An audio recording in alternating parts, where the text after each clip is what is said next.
I think most of the time when we think about stewardship, we think only in terms of an individual response, or maybe we think of it as a couple. Our response is something that is private and is personal. It is something that takes place within our own self, and so we are many isolated individuals and couples who are thinking about stewardship at this time. That's the way we mostly think about stewardship. But we're invited today to think about stewardship in a wholly different fashion. To think of it as a corporate experience. To think of it as an experience that we all share together as one people. I think that's a challenging concept for us to think about because we really don't think about it much in that way. We tend to be individuals, and especially we who are Americans. It's our individualism that sticks out. To help us to understand the idea of stewardship as a shared experience, as something that people are involved in together with one another, I want to share a story with you. It's a story about a Japanese family a long time ago. A Japanese family that consists of Yoshi and Karen, and Yoshi's parents. Now what you need to know is that Yoshi's parents had been living in the United States in California as World War II broke out, and they were part of those Japanese people that were rounded up and sent off to camps somewhere. That's a part of their story.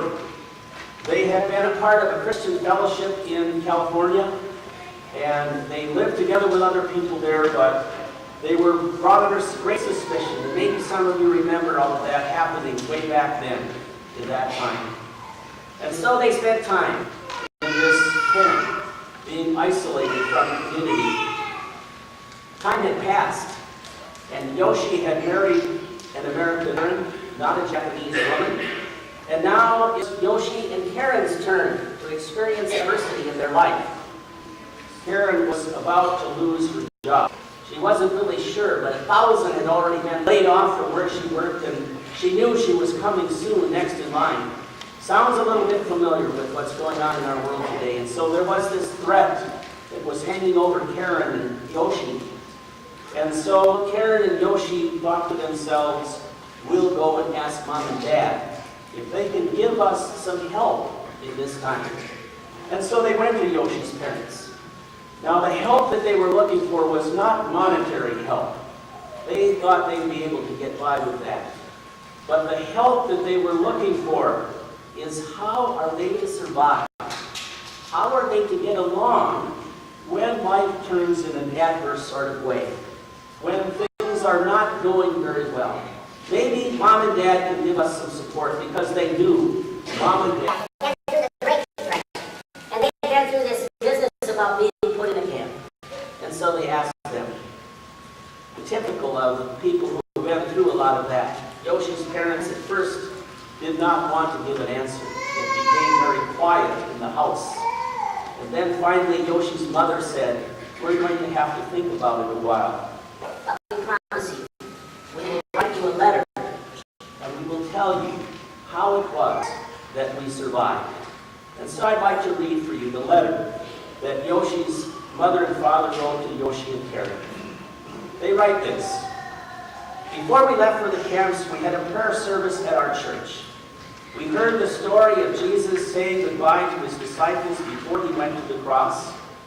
Jesus told his disciples, love one another so that others might know about Jesus. We prayed together up our church, hoping that it would be safe. We remember Jesus' words when we had to say goodbye. Love one another.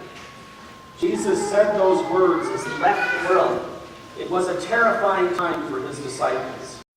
And now it was a terrifying time for us.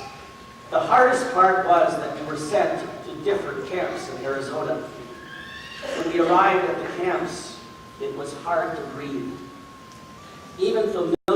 Everything familiar had changed in a day. We had to endure large annoyances and small annoyances. Hot weather, bitterly cold weather, dust, cramped quarters, sick people, bad food. The indignity of being subjects of a nation's suspicions.